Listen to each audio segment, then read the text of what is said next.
Okay, let's dive into a story that really captures the shifting sands of global diplomacy. Imagine this high-stakes arena where, a leader's social media post can suddenly rewrite the script for international trade, and where personal connections, believe it or not, can sometimes bridge these really deep policy divides.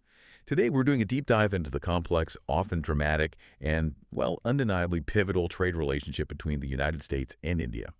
We'll be tracing this whirlwind of developments that have unfolded, leading right up to and through today, September 10th, 2025. And what's fascinating here, I think, is that this exploration isn't just about the numbers, the economic figures and trade balances. It's really about trying to understand the intricate dance, how personal chemistry between leaders, the unwavering pursuit of national interests, and these broader currents of geopolitics are constantly intertwining. So our mission here is to guide you through this fascinating narrative.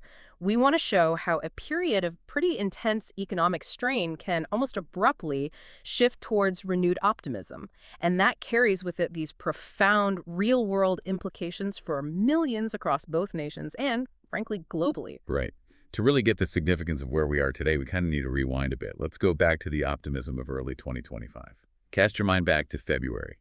Prime Minister Modi was at the White House, shaking hands with President Trump. The atmosphere then was just buzzing with ambition. They proudly unveiled what they called Mission 500. Mission 500. And it wasn't just a catchy name, was it? No, not at all. It was this staggering, really audacious goal, expanding bilateral trade to an unprecedented $500 billion by 2030. They talked about deeper ties across defense, energy, cutting-edge technology. Huge promises. And from the U.S. perspective, India was seen as, well, a crucial strategic partner, vital in balancing influence in the Indo-Pacific. And for India, this looked like a golden opportunity, right? Eyeing American markets to fuel its booming manufacturing sector, push its economic growth. Exactly. That period really felt like a peak of strategic alignment, immense optimism. It was building on years of steadily strengthening ties. Yeah, but as we've seen time and time again in international relations, even the grandest visions, the highest hopes, they often run smack into the complexities of economic reality and, the fierce protection of national priorities. So the crucial question sort of hanging in the air was, what happens when these soaring ambitions inevitably clash with those deeply entrenched trade protectionisms, the ones that exist on both sides? And that's precisely where the narrative takes a sharp, really unexpected turn. Fast forward just a few months to August 2025. That initial optimism completely evaporated, replaced by this palpable discord. Right. And President Trump, true to a playbook many recognized. He initiated a pretty dramatic escalation, imposed steep new duties on Indian goods, doubling them essentially. Doubling them to an alarming 50%. But here's where it got even more pointed. Yeah, that additional 25%. Yeah. Specifically tacked on because India kept buying Russian crude oil. Exactly. The U.S. viewed those transactions as, well, indirectly funding Moscow's ongoing efforts in Ukraine, a direct challenge to Western sanctions. This wasn't just some minor tweak in trade policy, was it? No way. It was a dramatic, highly disruptive escalation. It sent shockwaves. And look, from New Delhi's perspective, these oil purchases weren't a political statement. They were seen as an absolutely pragmatic, essential choice for affordable energy. With global oil markets being so volatile? Precisely. Securing inexpensive crude was fundamental to powering Indian homes, factories, its massive economy. Indian officials, they didn't mince words. They called these tariffs unfair, unjustified, and unreasonable. And the impact went way beyond just balance sheets. Oh, absolutely. If we broaden the view, the impact rippled far beyond that. We're talking thousands of factories. Think major hubs like Mumbai, Surat, Tirupur, buzzing not with production, but with worry. This directly affected hundreds of thousands of workers, or, to use the Indian term, lakhs of workers. Lakhs, that's a huge number. It is, in vital sectors. Textiles, jewelry, pharmaceuticals, gems. Experts quickly estimated potential job losses stretching into the hundreds of thousands, maybe even approaching 1 million. Plus, a predicted drag on India's GDP growth, something like 0.3 to 0.6 percentage points. The stakes, for real people, couldn't have been higher. But just when the tension seemed to hit its absolute peak, a familiar pattern started to emerge. And kind of a surprising one in this relationship. That unique personal chemistry. It resurfaced. On September 6th, 2025, speaking from the Oval Office, President Trump publicly softened his stance. He spoke of a special relationship between India and the United States. And then added, with his characteristic candor, that he'd always be friends with Modi. He's a great prime minister. He's great. I'll always be friends, but I just don't like what he's doing at this particular moment. It's such a classic blend, isn't it? Personal warmth right alongside direct policy critique. Exactly. And Prime Minister Modi. He responded swiftly, showing equal diplomatic agility. And grace, yeah. He publicly stated he deeply appreciates and fully reciprocates President Trump's sentiments and positive assessment of our ties.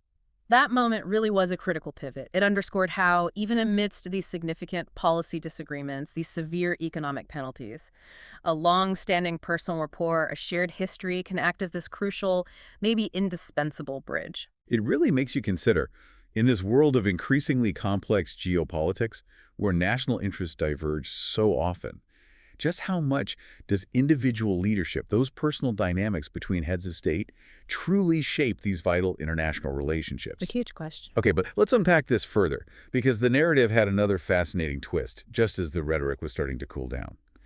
Around early September 2025, almost at the same time as these softening statements, Prime Minister Modi attended the Shanghai Cooperation Organization Summit, the SCO Summit. Right, in Tianjin, China. And for those who aren't familiar, the SCO is a powerful Eurasian grouping. Political, economic, security, China and Russia are major players. And at the summit, Modi was prominently seen engaging with President Xi Jinping and Vladimir Putin. Photos went viral, didn't they? Hand-holding car rides. They were everywhere, circulating widely on global news feeds. And President Trump himself quickly quipped on social media about losing India and Russia to deepest, darkest China. And his advisors, people like Peter Navarro, openly called the perceived alignment a shame. So what's the real takeaway here? It's not just the optics, is it? No, it's about understanding a nation's core strategic doctrine. I mean, while some in Washington interpreted these very visible interactions as a potential snub, maybe a significant geopolitical pivot by India, experts like Tanvi Madan from Brookings quickly pointed out this is actually classic Indian strategic autonomy in action. Strategic autonomy, meaning? Meaning India has this long, well-documented history of meticulously balancing relationships. They don't fully align exclusively with any single bloc or power. Their aim is always to ensure their own national interests are met across multiple fronts, often engaging with what might seem like opposing sides. So it wasn't necessarily a shift away from the U.S., but more a robust reaffirmation of India's fiercely independent foreign policy. Okay, that makes sense. It highlights a common misunderstanding in international relations, maybe. Viewing things too much in black and white. Exactly. It's often seen through a more binary either lens than the complex, multi-aligned reality actually suggests. It's really a masterclass in strategic maneuvering. And this brings us directly to today, September 10th, 2025, where the plot kind of unexpectedly thickens with a real surge of optimism. President Trump, using his favorite platform, Truth Social, made a highly anticipated announcement. What did he say? He posted, "I am pleased to announce that India and the United States of America are continuing negotiations to address the trade barriers between our two nations. I look forward to speaking with my very good friend, Prime Minister Modi, in the upcoming weeks. I feel certain that there will be no difficulty in coming to a successful conclusion for both of our great countries. Not at all." These public statements signal a serious, urgent, and very public resumption of high-level dialogue, especially after all that friction and maneuvering. Absolutely. It strongly suggests that despite all the recent drama, the imposition of those substantial tariffs, the underlying desire for a robust, mutually beneficial partnership remains incredibly strong on both sides. So it prompts a deeper question, really. Why is this particular relationship, this intricate U.S.-India bond, so critically important? Why does it keep finding its way back to harmony despite all these significant bumps, these occasional dramatic detours? It's not just about right now. It's a relationship that has profoundly evolved over decades, hasn't it? Yeah. Building layer upon layer of strategic significance. Indeed. And a crucial aspect here is the remarkable journey this relationship has taken. I mean, let's think back even further to the Cold War era. For much of that time, India stuck firmly to its non-aligned policy, kept its distance. While the U.S. was often courting Pakistan, the ties were, well, cordial but distant. A very different picture from today. Completely different. But a real turning point came in the early 2000s, culminating in that landmark civil nuclear deal in 2008. That wasn't just about energy cooperation, it was a diplomatic revolution. It fundamentally reshaped India's global standing. It effectively ended decades of nuclear isolation, recognizing India's unique status as a responsible nuclear power, even though it hadn't signed the Non-Proliferation Treaty. A huge shift. Massive. It paved the way for unprecedented cooperation, not just nuclear energy, but defense, high-tech sectors, intelligence sharing. It signaled a new era of trust, partnership, things unthinkable just a generation before. Then, under President Trump's previous term, we saw that acceleration in defense sales. India acquiring sophisticated U.S. gear, Apache helicopters, Predator drones. And initiatives like the Quad really solidified things too, right? Absolutely. The Quad US, India, Japan, Australia solidified that strategic alignment, aimed at regional challenges, ensuring a free and open Indo-Pacific. And look at the trade figures. By 2024, bilateral trade hit $190 billion, a testament to the deepening economic interdependence. But even with this long, increasingly strong history, it's vital to understand the specific issues that are still persistent sticking points. Okay, let's talk about those. On the U.S. side, a big one is India's average tariff on agricultural products, right? It's around 39%. A hefty 39%, yeah. Compare that to the U.S. average of just 5%. That disparity makes American farm exports much less competitive in India's huge market. And it's not just tariffs, is it? There are other barriers. Right. Non-tariff barriers. Things like stringent quality control orders, complex import regulations. American exporters consistently see these as, well, disguised protectionism. They get quite irked. And India has its own list of grievances, naturally. Of course. They frequently point to the substantial U.S. government subsidies for American farmers. They argue this disadvantages Indian agriculture. Plus, India's growing pharmaceutical industry often faces significant intellectual property hurdles. Accessing U.S. markets, developing generics. It's tough. And then we come back to the elephant in the room, the Russian oil. That's right. India imported over 1.5 million barrels daily in 2025. As we discussed, it became this indispensable lifeline for affordable energy after the Ukraine invasion.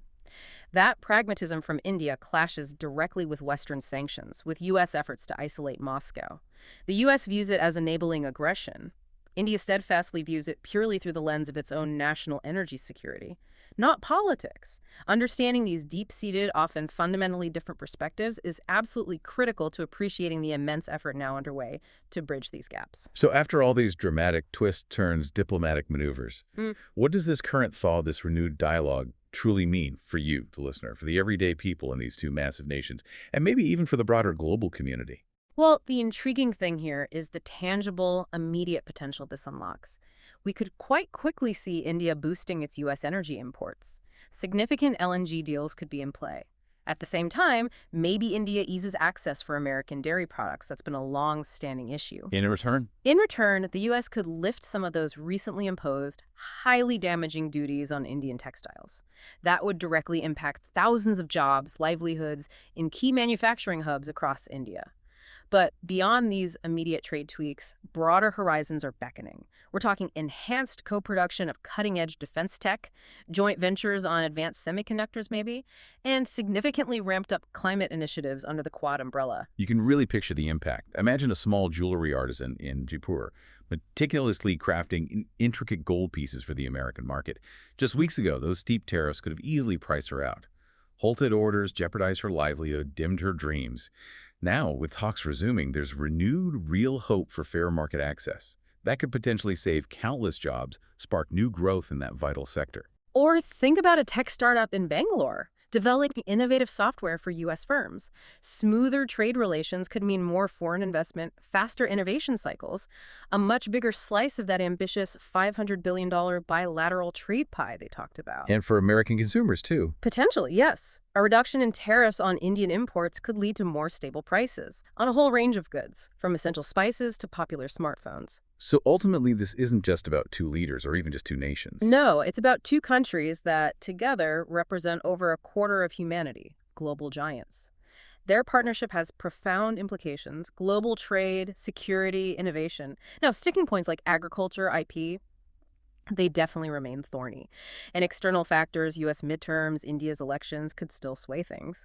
But the momentum towards reconciliation, towards deeper cooperation, it feels palpable right now. What we're witnessing is this dynamic partnership actively working to unlock what they themselves call limitless potential, promising not just shared prosperity, but also playing a crucial role in reinforcing a rules-based international order. So we've really navigated a relationship that, in just a matter of months, swung from ambitious handshakes to steep tariffs through public social media quips. And now, back to this renewed, publicly declared optimism. It's a compelling testament, isn't it, to the resilience of diplomacy and the sheer undeniable importance of these two global giants, especially culminating in this movement today, September 10th, 2025. Indeed. This deep dive really underscores just how intertwined those personal dynamics between leaders are with the deep-seated economic and geopolitical interests that constantly shape our world. It genuinely makes you wonder, beyond the headlines we've explored today, what other special relationships are quietly, maybe less publicly, navigating similar storms right now, subtly setting the stage for our shared future? It's certainly a compelling thought to consider, isn't it?